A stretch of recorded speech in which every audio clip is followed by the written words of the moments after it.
If you could just take us through your game, and also congrats on your win. Thank you. I don't know if it's amazing because somewhere I was clearly winning and I messed up at some point. Just flip the board and Yeah, it was just normal opening, and here this rook d1 I'm not sure if I did the correct way, but rook d1 nd2 plan didn't feel so threatening. So let's say I tried to, rook b1, I just felt it's a very slow move. Either I thought white should play b3 or try to make e4 work. I think somewhere around like a couple of moves, like 4-5 moves later, she was taking a lot of time. Yeah, already here she was taking a lot of time.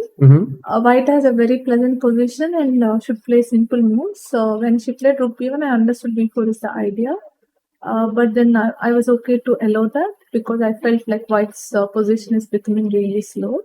And now she needs to support this b pawn. Knight d2 can't be moved, b4 can't be moved. So I thought she has to waste either a3 or bishop a3.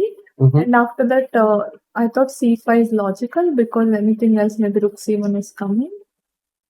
Yeah, definitely looks like black has equalized and you were happy with the opening stage. Yeah, definitely. I think here the problem for her, queen a4, I felt is okay. Maybe here I think the problem for white is if they take queen c4, I think queen e5.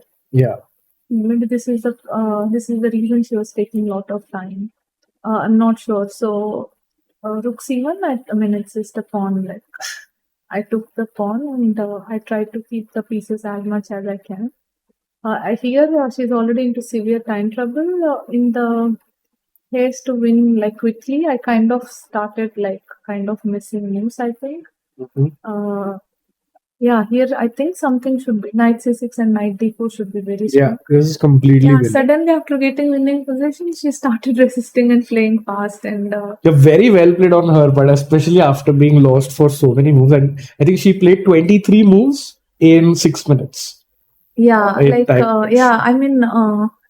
maybe in many ways to win, but I think everything was great. If you go a few moves ahead, great play. And here was the critical mistake by your side because when she took on d4, it's just advisable to take with the pawn. Initial idea, but then suddenly I thought maybe rook d4 makes it even more easier for me to play rather than with all these threats I have to. I can clearly say I just need to make a pause pawn. I was about to take e4 and I don't know what. Yeah, we saw you were like had your hand. Went into my head. I thought like this rook d4 will be even more smooth. And like e pawn is hanging and it's just a major mistake on my part. Even here, okay, maybe queen e4 is working, I think. Yeah, queen e4, but I think the problem for me was I don't know, like queen b. Takes a4 maybe? Yeah, I think this is the reason I kind of felt, but a5. A5. Yeah, this should be winning. I should have just taken this. Somehow I thought I had all the time and suddenly it started getting complicated.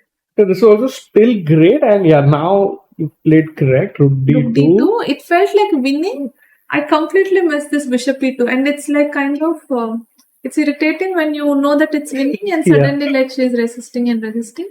And here queen e4 is okay. A5, I think knight d7 might be the move. Yeah, knight a4 or knight d5 is also fine.